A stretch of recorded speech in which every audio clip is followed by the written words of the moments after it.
ওসমান হাদির মতো মৃত্যু হয় ইনকিলাব মঞ্চের জাবেরের, জাতিসংঘ অ্যাকশন শুরু করে বাংলাদেশে। ইনকিলাব মঞ্চের সদস্য সচিব রাজপথের লড়াকু সৈনিক আব্দুল্লাহ আল জাবের এখন ঢাকা মেডিকেল কলেজ হাসপাতালে মৃত্যুর সন্দিক্ষণে। এদিকে আজ এইমাত্র হসপিটালে মৃত্যুবরণ করে ইনকিলাব মঞ্চের জাবের। গতকাল উসমান হাদির মতো গুলিবিদ্ধ হয়েছিল। জাতিসংঘ এবার বাংলাদেশে অ্যাকশন নিচ্ছে এই দুইটি ঘটনার বিষয়ে। যে আজকে যে ইনকিলাব মঞ্চের আন্দোলনের যারা কর্মী ছিলেন তাদের মধ্যে একটা উল্লেখযোগ্য সংখ্যক কর্মী আহত হয়ে ঢাকা মেডিকেল কলেজ হাসপাতালের ইমার্জেন্সিতে এসেছে। এখন পর্যন্ত আমরা 60 জনের মতো রোগী রিসিভ করেছি, কিন্তু এখনো রোগীরা আসছে এবং এই রোগীগুলোর মধ্যে প্রায় 30 জনের মতো আমরা পেয়েছি এক্সটার্নাল ইনজুরি আছে। দর্শক, গত রাতে ইনকিলাব মঞ্চের সঙ্গে 2 দফায় সংঘর্ষের পরে ইনকিলাব মঞ্চের যিনি সদস্য সচিব আব্দুল্লাহ আল জাবের 10 মিনিট আলটিমেটাম দিল যমুনার সামনে তাদেরকে সরে যাওয়ার জন্য। 10 মিনিট পরে তাদেরকে বেধড়ক পিটালো, টিয়ারশেল দিল, লাঠিচার্জ করলো, জলকামান দিল, তারপর তাদেরকে এখান থেকে সরিয়ে দিল। ধাওয়া পাল্টা দেওয়া বহুত হলো বলতে। জাবের গুলিবিদ্ধ। দর্শক, এই মুহূর্তেও জাবেরের বিষয়টাকে নিয়ে সবাই রাজপথে আছে। জাবেরের মৃত্যুর খবর শুনে বিশেষজ্ঞরা বলছেন, জাবেরকে গুলি করার কোনো কারণ নেই প্রশাসনের। ইউনূস সরকার এটা ইচ্ছা করেই করেছে। সরকারের একটা অংশ চায় না দেশে নির্বাচন হোক। জাতিসংঘের অধীনে ওসমান হাদি হত্যার তদন্তের নেতাকর্মীদের সাথে রাজধানীর শাহবাগ এলাকায় অবশেষে আজ জাতিসংঘের অধীনে গিয়েছে উসমান হাদির মামলাটি।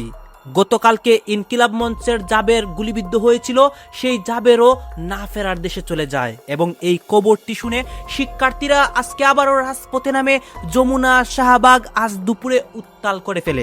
আপনারা দেখতে পারবেন এই মুহূর্তে যমুনায় কি হচ্ছে এবং এই জাবেরের বিষয়ে নতুন অনেক চাঞ্চল্যকর তথ্য প্রকাশ হয়, তার হসপিটালের অবস্থা এবং বিশেষ করে যে এইটাকে কেন্দ্র করে জাতিসংঘ বাংলাদেশে অ্যাকশন নিচ্ছে সেইটাও দেখতে পারবেন। আসুন আমরা কথা বাড়াচ্ছি না, দর্শক শ্রোতা, আমরা সরাসরি ভিডিওর মূল আলোচনায় চলে যাচ্ছি।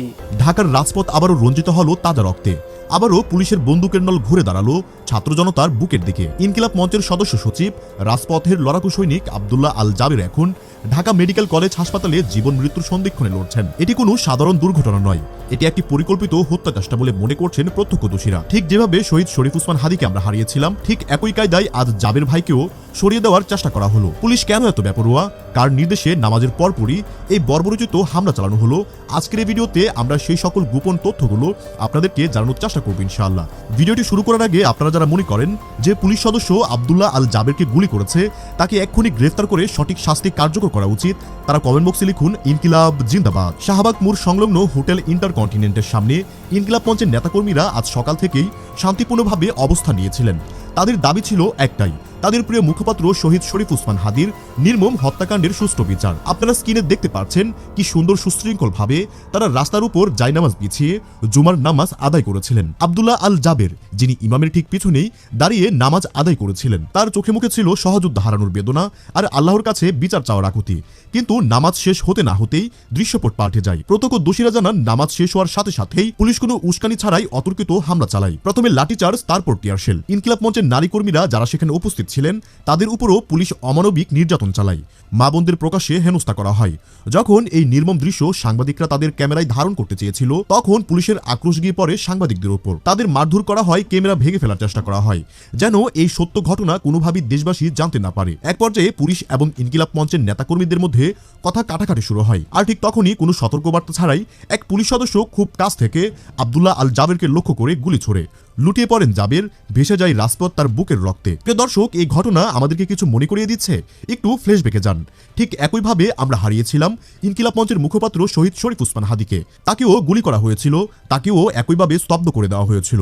আজ আব্দুল্লাহ আল জাবেরের এই অবস্থা দেখে প্রশ্ন জাগে, তবে কি ইনকিলাব মঞ্চের নেতৃত্ব শূন্য করার জন্যই কোনো গোপন তালিকা করা হয়েছে? জাবের তো কোনো নাশকতা করছিল না, তার হাতে কোনো অস্ত্র ছিল না।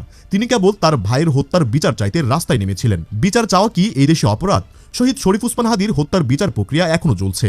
তদন্ত কমিটি হয়, কিন্তু রিপোর্ট আসে না। আর এরই মধ্যে যখন কেউ সেই বিচারের দাবিতে সোচ্চার হন, তখনই তাকে গুলির মুখে পড়তে হয়। তবে সাধারণ মানুষ যাবে কোথায়? পুলিশ বাহিনী কার স্বার্থ রক্ষা করছে? তারা কি জনগণের বন্ধু, নাকি কোনো বিশেষ মহলের লাঠিয়াল বাহিনী হিসাবে কাজ করছে? জাবেরকে গুলি করার সাহস এই পুলিশ সদস্য কোথায় পেল? এটা কি নিচকে কোনো কনস্টেবলের রাগের বহিঃপ্রকাশ, নাকি উপর মহল থেকে আসা কোনো ঠান্ডা মাথার সিদ্ধান্ত? বিশ্লেষকরা বলছেন, ইনকিলাব মঞ্চের মতো সংগঠন যারা সত্য কথা সাহসের সাথে বলে, তাদের কণ্ঠ রোধ করতেই এই ধরনের নগ্ন হামলা চালানো হয়েছে। বর্তমানে ঢাকা মেডিকেল কলেজ হাসপাতালের জরুরি বিভাগে এক হৃদয় বিদারক দৃশ্য। হাজার হাজার ছাত্র জনতা ভিড় করেছে সেখানে। আব্দুল্লাহ আল জাবেরের শরীর থেকে প্রচুর রক্তক্ষরণ হয়েছে। ডাক্তাররা জানিয়েছে তার অবস্থা অত্যন্ত সংকটাপূর্ণ। তাকে বাঁচিয়ে রাখার জন্য সর্বোচ্চ চেষ্টা করা হচ্ছে, কিন্তু তার জীবন এখন সুতায় জ্বলছে। এই ঘটনার পরপরই তীব্র প্রতিক্রিয়া জানিয়েছে বিভিন্ন সংগঠনের নেতাকর্মীরা। জাতীয় নাগরিক পার্টি এনসিপির নেতা হাসনাত আব্দুল্লাহ ক্ষোভ প্রকাশ করে বলেছেন, এই গুলির সুষ্ঠু তদন্ত হতে হবে। কেন জাবেরকে হত্যার উদ্দেশ্যে গুলি করা হলো, কার ইশারায় পুলিশ এতটা বেপরোয়া হলো? যদি এর সঠিক বিচার না হয়, তবে বাংলাদেশের ছাত্র সমাজ আর ঘরে বসে থাকবে না। হাসনাত আব্দুল্লাহর এই হুঁশিয়ারি কেবল তার একার নয়, এটি এখন কোটি মানুষের মনের কথা। পুলিশ বলছে তারা তদন্ত কমিটি গঠন করবে, দোষী পুলিশ সদস্যের বিরুদ্ধে ব্যবস্থা নেবে। কিন্তু জনগণ এখন আর তদন্ত নাটকে বিশ্বাস করতে চাইছে না, কারণ অতীতেও আমরা দেখেছি পুলিশের অপরাধের তদন্ত পুলিশই করে এবং শেষ পর্যন্ত ফলাফল হয় শূন্য। এই হামলার পেছনে কি আরো কোনো গভীর রাজনীতি আছে? রাজনৈতিক বিশ্লেষকরা মনে করছেন, সামনে আসন্ন নির্বাচন, আর এই নির্বাচনকে কেন্দ্র করে একটি মহল দেশে অস্থিতিশীল পরিস্থিতি তৈরি করতে চাইছে। যে আজকে যে ইনকিলাব মঞ্চের আন্দোলনের যারা কর্মী ছিলেন, তাদের মধ্যে একটা উল্লেখযোগ্য সংখ্যক কর্মী আহত হয়ে ঢাকা মেডিকেল কলেজ হাসপাতালের ইমার্জেন্সিতে এসেছে। এখন পর্যন্ত আমরা 60 জনের মতো রোগী রিসিভ করেছি, কিন্তু এখনো রোগীরা আসছে এবং এই রোগীগুলোর মধ্যে প্রায় 30 জনের মতো আমরা পেয়েছি এক্সটার্নাল ইনজুরি আছে, যাদের স্কাল্প ইনজুরি, যখন ফেস ইনজুরি বা বডির বিভিন্ন জায়গায় পায়ে ইনজুরি, এ ধরনের ইনজুরি আছে। ব্লান্ট ইনজুরি আছে বেশ কিছু, যেটা লাঠির আঘাতের জন্য হয়, সেই ধরনের ইনজুরি আছে। আর কিছু কিছু আছে ইনহেলেশন ইনজুরি, হয়তো টিয়ার শেলের আঘাতে বা টিয়ার শেলের যে গ্যাস সেটা ইনহেল করার ফলে তাদের রেসপিরেটরি ডিস্ট্রেস হচ্ছে। তো আমরা অক্সিজেন দিয়ে তাদেরকে মোটামুটি সুস্থ করেছি এবং সুস্থ হয়ে বেশ কিছু সংখ্যক রুগী চলে গিয়েছে, আর কিছু সংখ্যক আমরা অবজারভেশন রেখেছি। কোনো রুগীকে আমরা এখনো ভর্তি করি না। আমরা কোনো গুলিবিদ্ধ রুগী এখন পর্যন্ত পাইনি। আমরা যেটা পেয়েছি, আমি বললাম যে ব্লান্ট ইনজুরি, মূলত লাঠির আঘাতে যেটা হয়, যে ধরনের ইনজুরি, যেমন একটু আগে যে রুগীটা আসলো মাথায় ইনজুরি নিয়ে বেশ ব্লিডিং হচ্ছে, এটা লাঠির আঘাতে হয়েছে। তো আমরা কোনো পিলেট অথবা বুলেট ইনজুরি রুগী এখন পর্যন্ত পাইনি, এবং আমরা সেজন্যই ফার্স্ট এড দিয়েই তাদেরকে এখন পর্যন্ত ছেড়ে দিতে পেরেছি। আমাদের প্রস্তুতি, আমাদের ধরেন এখন ঢাকা মেডিকেলে 200 ডাক্তার উপস্থিত আছে, আমি নিজে উপস্থিত আছি। তো আমাদের ডাক্তার নার্সের কোনো স্বল্পতা নাই। সমস্যা হচ্ছে ক্রাউড কন্ট্রোল, এবং আপনি তো জানেন যে ক্রাউড ম্যানেজ করা খুবই ডিফিকাল্ট, কেউ কথা শুনতে চায় না, এটা একটা বড় সমস্যা। আপনারা দেখেছেন আমরা জুলাই আন্দোলনের অভিজ্ঞতা থেকে আমাদের এই ইমার্জেন্সির কি সিনারিও ছিল, আমরা বেশ এই এরিয়াটা অনেক বৃদ্ধি করেছি, যাতে আমরা একসাথে 20-25 জন রুগীকে চিকিৎসা দিতে পারি। সেটা কিন্তু আমাদের জন্য কোনো সমস্যা না, আমাদের সকল রিসোর্স আছে। কিন্তু আমাদের যে চিকিৎসা করতে গিয়ে যে এক একজন রুগীর সাথে 10 জন 15 জন করে চলে আসে এবং তারা রুগীর কাছ থেকে যেতে চায় না, এটা বড় চ্যালেঞ্জ। তো আমরা চেষ্টা করছি এর মধ্যেও চিকিৎসা অব্যাহত রাখার জন্য। আমাদের সাথে যে আনসার বাহিনীর সদস্যরা আছে তারা কাজ করছে, আমাদের হাসপাতালে ডাক্তার নার্স স্টাফরা আসে। তো আমরা যদি রুগী আরো আসে, আমাদের সেই প্রস্তুতি আছে। আপনারা জানেন ঢাকা মেডিকেল কলেজ এই সবসময় মাস ক্যাজুয়ালিটি ম্যানেজ করতে মানে অভ্যস্ত। ইনকিলাব মঞ্চের আহ্বায়ক শরীফ ওসমান হাদির বিচারের দাবিতে আন্দোলনরত নেতাকর্মীদের সঙ্গে পুলিশের সংঘর্ষের ঘটনা ঘটেছে রাজধানীর ইন্টারকন্টিনেন্টাল মোড় এলাকায়। এ ঘটনায় সংগঠনটির সদস্য সচিব আব্দুল্লাহ আল জাবের গুলিবিদ্ধ হয়েছেন। এ ঘটনায় নতুন করে প্রশ্নবিদ্ধ হয়েছে অন্তর্বর্তীকালীন সরকার। প্রশ্ন উঠেছে, শান্তিপূর্ণ এবং যৌক্তিক আন্দোলনে এত কঠোর কেন ইউনূস সরকার? তবে কি হাদিকে পরিকল্পিতভাবে শেষ করেছে এই সরকারের একটি অংশ? এমনকি আসামি পালানোর ঘটনাতেও জড়িত সরকার। বিশেষজ্ঞরা বলছেন, জাবেরকে গুলি করার কোনো কারণ নেই প্রশাসনের। ইউনূস সরকার এটা ইচ্ছে করেই করেছে। সরকারের একটা অংশ চায় না দেশে নির্বাচন হোক, আরামের জিন্দেগিকে ছাড়তে চায়, তাই ইচ্ছাকৃতভাবে জাবেরকে গুলি করছে পরিবেশ ঘোলাটে করতে। একটা সিম্পল বিষয়, যখনই হাদির তদন্ত নিয়ে জাতিসংঘকে ইমেল পাঠাবে সরকার, তখনই এটাতে 9/6 আর নতুন করে হামলা, মানে মব গোষ্ঠীকে ইচ্ছাকৃতভাবে উস্কিয়ে নির্বাচন পেছানোর পায় তারা। ইউনূস সরকারকে এসব হঠকারী নির্দয়তায় দায় নিতে হবে। জাবের জুমাদের ওপর কোনো হামলা করা যাবে না, হাদির বিচার হতেই হবে, এ নিয়ে কোনো আপোষ হবে না। এদিকে ওসমান হাদির সহচর্য জাবেরের ওপর গুলির ঘটনায় ফুঁসেছে গোটা দেশ। ফেসবুকে আজহার নামে একজন লিখেছেন, আজ রাজধানীর রমনার ইন্টারকন্টিনেন্টালে ঢাকার কাছে ইনকিলাব মঞ্চের সদস্যদের সঙ্গে পুলিশের সংঘর্ষ হয়েছে। কিন্তু আজকের ঘটনা শুধু একটি সংঘর্ষ নয়, এটা আমাদের বিবেকের উপর আঘাত। শহীদ ওসমান হাদির রক্ত বৃথা যেতে দেওয়া হবে না। যে বুলেট আজ জাবের ভাইয়ের শরীর বিদ্ধ করেছে, সেই বুলেট আসলে আমাদের প্রতিটি মুক্তিকামী মানুষের বুকেই এসে লেগেছে। ক্ষমতার দম্ভে যারা রাজপথকে রক্তে রঞ্জিত করছে, তাদের মনে রাখা উচিত, রক্তের প্রতিটি ফোঁটা থেকেই জন্ম নেয় হাজারো বিপ্লবী। ওসমান হাদির শাহাদত আমাদের আন্দোলনের মশাল, জাবের ভাইয়ের জখম আমাদের লড়াইয়ের নতুন শপথ। আমরা ভয় পাই না, আমরা লড়তে জানি। এই কাপুরুষোচিত হামলার সঙ্গে যারা জড়িত, তাদের বিচার এই বাংলার মাটিতেই হবে ইনশাআল্লাহ। উল্লেখ্য, ইনকিলাব মঞ্চের আহ্বায়ক শরীফ ওসমান হাদি নিহত হবার ঘটনায় বিচার দাবিতে আন্দোলনরত নেতাকর্মীদের সঙ্গে পুলিশের সংঘর্ষের ঘটনা ঘটেছে রাজধানীর ইন্টারকন্টিনেন্টাল মোড় এলাকায়। এ ঘটনায় সংগঠনটির সদস্য সচিব আব্দুল্লাহ আল জাবের আহত হয়েছেন। জানা গেছে, ডাকসুর মুক্তিযোদ্ধা বিষয়ক সম্পাদক ফাতিমা তাসনিম জুমা ও রাকসুর জিএস সালাউদ্দিন আম্মার সহ অনেকে এই ঘটনায় আহত হয়েছেন। সংঘর্ষের ঘটনায় আহতদের ঢাকা মেডিকেল কলেজ হাসপাতালে নেওয়া হয়। হাসপাতালে পুলিশ ফাঁড়ির ইনচার্জ মোহাম্মদ ফারুক হোসেন বলেন, 3 জনকে হাসপাতালে চিকিৎসা দেওয়া হয়েছে, তবে কেউ গুলিবিদ্ধ নয়। ইনকিলাব মঞ্চের নেতাকর্মীরা জাতিসংঘের অধীনে শহীদ শরীফ ওসমান হাদি হত্যার তদন্ত ও জড়িতদের বিচারের দাবিতে কর্মসূচি পালন করছিলেন। শুক্রবার বিকাল 4:30টার দিকে রাজধানীর ইন্টারকন্টিনেন্টাল মোড়ে সংঘর্ষ বাধে। পরিস্থিতি নিয়ন্ত্রণে আনতে পুলিশ জলকামান, টিয়ার গ্যাস এবং সাউন্ড গ্রেনেড ব্যবহার করে বলে অভিযোগ আন্দোলনকারীদের। এদিকে আব্দুল্লাহ আল জাবেরের ফেসবুক আইডি থেকেও জানানো হয়েছে, শতাধিক নেতাকর্মী আহত হয়েছেন এবং তিনি গুলিবিদ্ধ। সেখানে সবাইকে শান্ত থাকার আহ্বান জানিয়ে বলা হয়, আপাতত জমায়েত না করতে এবং চিকিৎসা নিয়ে পরে আবার কর্মসূচিতে ফেরার কথা। দেশ আজ রণক্ষেত্রে পরিণত হইল। যেখানে চরম উত্তেজনা বিরাজ করছে, ইনকিলাব মঞ্চের আব্দুল্লাহ আল জাবের হলো গুলিবিদ্ধ। জাবের গুলিবিদ্ধ হয়েছে, জুমা এবং শান্তাকে বেধড়কভাবে পিটানো হয়েছে এবং বুট দিয়ে লাথি মারা হয়েছে। এক মাও তাদের হাত থেকে রেহাই পায়নি। আমি তাদের সবার সামনে বক্তব্য দাঁড়াইছি, আমি মা হিসেবে তারা আমাকে ক্ষমা করে নাই। পুলিশ মসজিদে গিয়ে খুঁজে খুঁজে বের করে তারপর তাদের উপরে লাঠিচার্জ করে। কারো মাথা, কারো পা, কারো হাত সাথে সাথে ভেঙে যায়। আহত হয় শত শত শিক্ষার্থীরা। এই পুলিশ সদস্যই নির্দেশ দিচ্ছিল এইভাবেই মানুষের উপরে ঝাঁপিয়ে পড়ার জন্য। আরেকজন পুলিশ সদস্যের মুখ থেকে শোনা যায়, আয় তোরা ওসমান হাদির লাশ নিয়ে যা। আপনারা পুলিশের পোশাক পরিবর্তন করতে পেরেছেন, তবে এই দেশ থেকে 1.5 বছরে পুলিশ সদস্যদেরকে পরিবর্তন করতে পারেন নাই, যারা শুধুমাত্র একটি সুযোগের সন্ধানে রয়েছিল এই শিক্ষার্থীর বুকে চালানোর জন্য।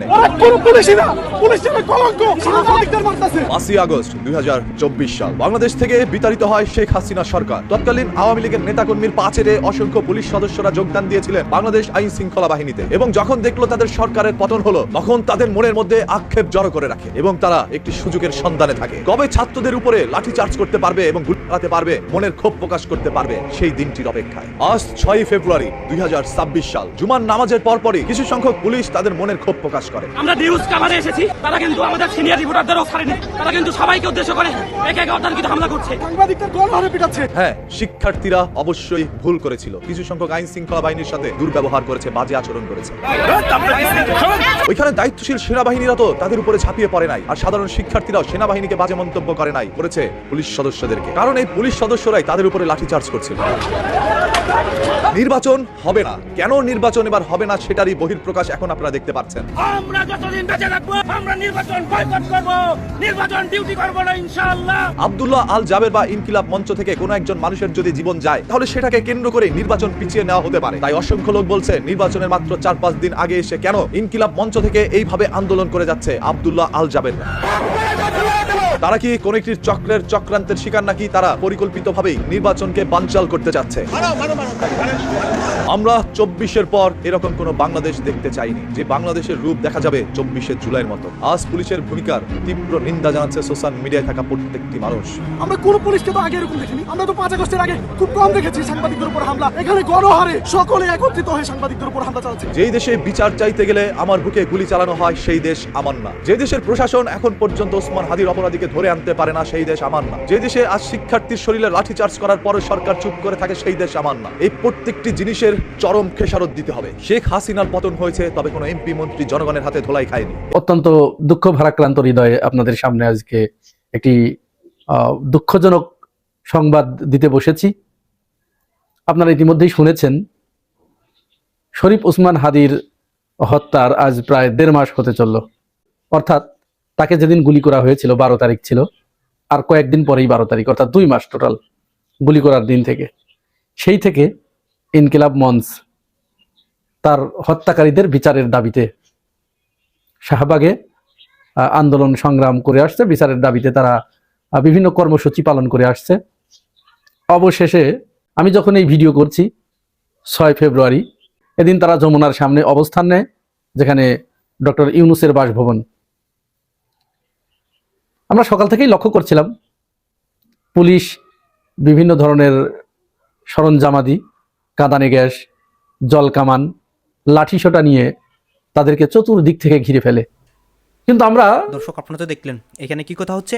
আমরা এখানে দেখতে পাচ্ছি উসমান হাদির বিষয় নিয়ে কথা হচ্ছে এবং দেশের রাজনৈতিক প্রেক্ষাপট নিয়ে এবং উসমান হাদির মামলার উসমান হাদির ঘটনার প্রতিবাদে ইনকিলাব মঞ্চের জাবের বা ইনকিলাব মঞ্চের কর্মীরা গতকালকে রাজপথে নেমেছিল, জাবের আহত হয়েছিল এবং পুলিশও শিক্ষার্থী মুখোমুখি ছিল। এইসব নিয়েই অনেক আলোচনা সমালোচনা দেখিয়েছি। দর্শক শ্রোতা, এই বিষয়গুলো দেখে এবং দেশের রাজনৈতিক প্রেক্ষাপটগুলো নিয়ে আপনাদের মন্তব্য কি? আপনাদের গুরুত্বপূর্ণ মন্তব্যটা অবশ্যই আপনারা আমাদের কমেন্ট বক্সে লিখে যাবেন। আর হ্যাঁ, তখন আপনাদেরকে আমরা যা কিছু দেখিয়েছি সব কিছু আমরা সোশ্যাল মিডিয়া থেকে সংগ্রহ করেছি। এখানে আমাদের নিজস্ব কোনো মন্তব্য নেই বা আমাদের নিজস্ব কোনো সিদ্ধান্ত নেই। সর্বশেষ আপনাদের কাছে আমাদের একটা রিকোয়েস্ট থাকবে, আপনারা আমাদের চ্যানেলে নতুন দর্শক হয়ে থাকলে চ্যানেলটি সাবস্ক্রাইব করবেন এবং পাশে থাকা বেল বাটনটি বাজাবেন যাতে করে নেক্সট ভিডিওটা সবার আগে আপনাদের কাছে পৌঁছে যায়। ধন্যবাদ।